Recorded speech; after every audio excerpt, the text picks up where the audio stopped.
बच्चों, इस वीडियो में हम पढ़ेंगे चैप्टर फीलिंग्स एंड सेंसेस।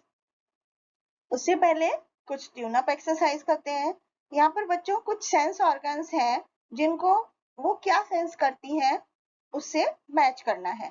जैसे कि ईयर्स हैं, वो हेयरिंग के लिए, सुनने के लिए काम आते हैं। नोज स्मेल के लिए, टंग टेस्ट के लिए, स्किन फील करने के लिए और आईज साइट यानी कि देखने के लिए काम आती हैं। तो बच्चों यहाँ पर ईशानी की कहानी है। ईशानी जब कहीं भी जाती है तो लोग उससे बोलते हैं कि उसकी आंखें उसकी मम्मी से मिलती हैं, उसकी नाक उसके पापा से मिलती है और वो अपने दादी जी की तरह एकदम पतली है और अपने दादाजी की तरह एकदम लंबी है। लेकिन ईशानी कहती है कि आई लुक लाइक मी, मैं मेरी ही तरह दिखती हूँ। ईशानी का जो भाई है अर्पित, वो उसके बिहेवियर में उसके दादाजी की तरह है और he is very gentle and soft spoken और उसको उसकी पसंद और नापसंद उसकी दादी जी की तरह है। एंड अर्पित बहुत लंबा है and his mother measures his height in centimetre. तो everyone grows till the age of 19 और 20 इयर्स। ईशानी के जो दादाजी हैं वो कहते हैं कि Ishani will grow taller than her mother, वो अपनी मम्मी से लंबी हो जाएगी एंड ईशानी को भी ऐसा ही लगता है। तो बच्चों अवर लाइक्स एंड डिसलाइक, हमारी पसंद और नापसंद। तो बच्चों हम सभी की अपनी पसंद और नापसंद होती है और कुछ चीजें और लोग जो हमारे आसपास होते हैं हम उनसे इन्फ्लुएंस हो जाते हैं। जो आपको भी कुछ लोग ज्यादा पसंद होंगे और कुछ चीजें और लोग ऐसे होंगे जो आपको पसंद नहीं होंगे। तो no one can know your thoughts, feelings, likes and dislikes. किसी को नहीं पता होता कि आपको क्या पसंद है क्या नहीं पसंद है, आपके विचार कैसे हैं। तो ये सब चीजें पर्सन टू पर्सन वेरी करती हैं। We are all different. बच्चों हम सब अलग अलग हैं। हमें पता है हमें कहाँ से इंफॉर्मेशन मिलती है, हमारी सेंस ऑर्गन्स जो है हमारे आसपास की जानकारी हमें देती हैं, वो उनसे ही हमारी पसंद और नापसंद बनती है। जैसे ईशानी और उसकी मम्मी दोनों को खाना पकाना पसंद है, लेकिन अर्पित और उसके फादर को कैसियो प्ले करना पसंद है। तो बोथ ईशानी और अर्पित दोनों को पिज्जा खाना पसंद है। ईशानी, उनकी मम्मी और अर्पित दोनों वेजिटेरियन है, जबकि ईशानी के पिताजी जो है वो नॉन वेजिटेरियन है। तो हम सब अलग अलग होते हैं अपने नेचर में। What affects our likes and dislikes, कौन सी चीजें हमारी पसंद और नापसंद को अफेक्ट करती हैं। तो बच्चों भारत में बहुत सारे culture, language, state, religion, festivals और ट्रेडिशंस होते हैं। तो ये सब फैक्टर्स हैं जो हमारी लाइक और डिसलाइक को बताते हैं। हम what you like may not be liked by your other family members. बच्चों जो हमें पसंद है जरूरी नहीं है कि हमारे परिवार के बाकी सदस्यों को वो चीजें पसंद हो। तो हमारे लाइक और डिसलाइक हमारे शहर और स्टेट पर भी निर्भर करते हैं जिसमें हम रहते हैं।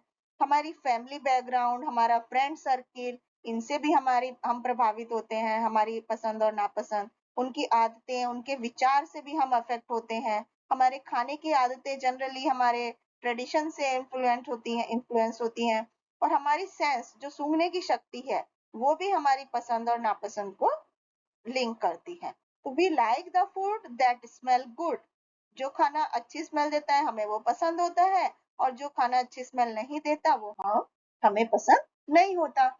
तो हमारी जो मेंटल स्टेट है, हमारी जो सोचने की जो स्थिति होती है वो हमारी पसंद और नापसंद को इन्फ्लुएंस करती है।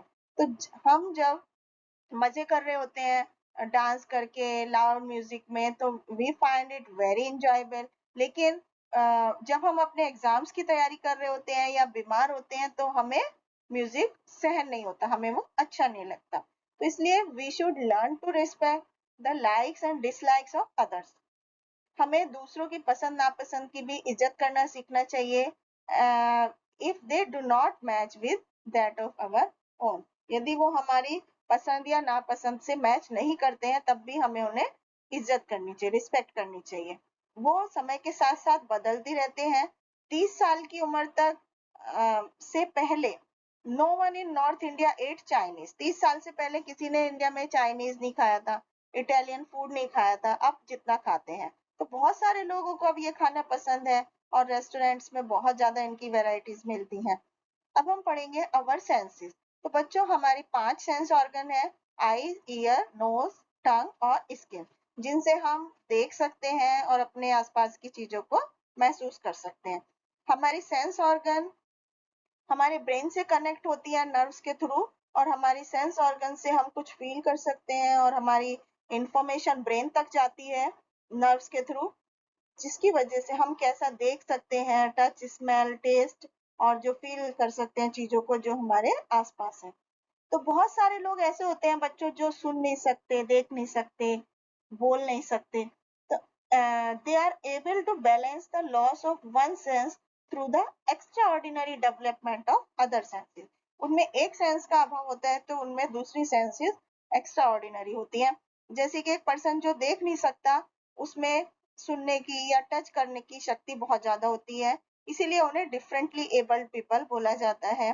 तो ऐसे लोग डिफरेंटली एबल्ड का मतलब ये नहीं है कि ये लोग कोई लाइफ में उनका कोई उद्देश्य हासिल नहीं कर सकते। वास्तव में बहुत सारे फेमस लोग हुए हैं जिन्होंने अपनी डिसेबिलिटी को ओवरकम करके दुनिया में एक बहुत बड़ा डिफरेंस बनाया है। तो बच्चों, आपको हेलन केलर का एग्जांपल ले सकते हैं। ब्लाइंड और डीफ होने के बाद भी वो एक बहुत बड़ी ग्रेट स्कॉलर थी, और उन्होंने अपनी लाइफ में लोगों को डिवोट कर दी अपनी लाइफ, बहुत सारी डिसेबिलिटीज होने के बाद भी। How did Helen Keller manage to study without being able to see? किस तरह से उन्होंने मैनेज किया होगा बिना देखे पढ़ने का? तो उन्होंने एक स्क्रिप्ट यूज की जिसे कि ब्रेली बोलते हैं। इसमें 6 उठे हुए डॉट होते हैं जिनके अलग अलग कॉम्बिनेशन से पेपर पर अल्फाबेट्स बनाए जाते हैं, पंक्चुएशन मार्क बनाए जाते हैं।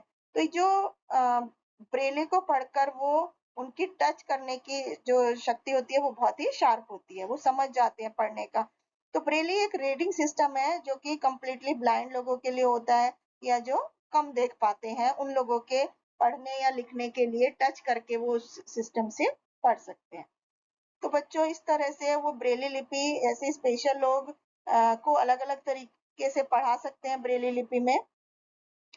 दे have not let their disabilities come in the way of achievement. वो अपने काबिलियत के तरक्की के रास्ते में अपने डिसेबिलिटी को नहीं आने देना चाहिए उनको, और वो यूनिक होते हैं हम सबसे, एंड उनको दया की जरूरत नहीं होती, and they deserve our understanding and respect. Thank you.